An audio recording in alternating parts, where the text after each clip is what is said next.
Le pape est mort, c'était le pape dont nous avions besoin pour le temps qu'il nous fallait.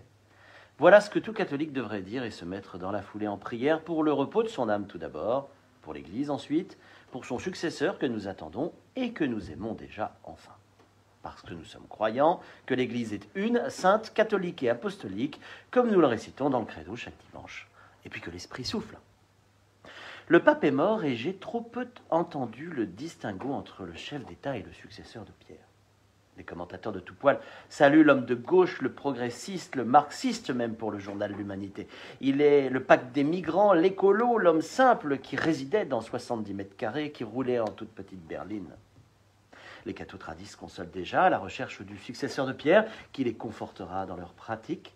Les progressistes aspirent à ce que le Saint-Père à venir poursuive le nettoyage des écuries d'Augias au sein de la curie romaine. Oublier sa dévotion à Marie, son goût pour la prière, ses choix de ne pas suivre forcément d'ailleurs les décisions souhaitées par la doxa dominante, portées parfois même lors du synode en matière de mœurs, du célibat des prêtres à l'avortement, jusqu'à la fin de vie. Sous l'apparente simplicité, François était un homme à poigne, directif, qui déléguait peu, semble-t-il, un bon jésuite. Le pape est mort et l'Église ne change pas, ou si peu. Et c'est tant mieux.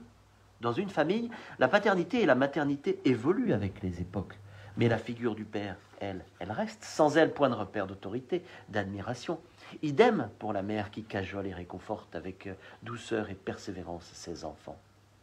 Et si vous trouvez que ce n'est pas tendance, eh bien vous avez raison.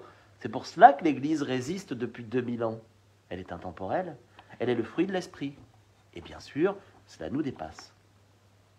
François est parti un lundi de Pâques, au petit matin, après avoir fait montre d'une abnégation considérable en face de la maladie, devant les fidèles, pour fêter la résurrection de Jésus. Mais il est là le message essentiel. Une espérance malgré la mort, un monde meilleur dès à présent. Je n'étais pas fan de François, pas plus de Benoît XVI, un peu de Saint Jean-Paul II, je le confesse. C'est tout à fait personnel et sans aucun intérêt. Le pape est mort et nous sommes dans l'espérance de voir une nouvelle figure porter le message des évangiles aux confins de la terre. Formidable, ça nous remue tous un peu. Nous allons être revigorés dans la foi, nous les catholiques. Il sera peut-être consensuel, progressiste, proche du peuple et ou attaché à la liturgie, que sais-je. Sa voiture sera plus grosse, son appartement plus décoré, ses chaussures plus rouges. Ou pas. Le pape est mort. Un nouveau pape est appelé à régner. À régner, quel drôle de nom. Pourquoi pas libellule ou papillon, écrivait Jacques Prévert. Eh bien, je fais mienne cette légèreté ce matin. Nous allons bientôt avoir le pape qu'il nous faut pour le temps dont nous avons besoin et je m'en réjouis d'avance. À la semaine prochaine.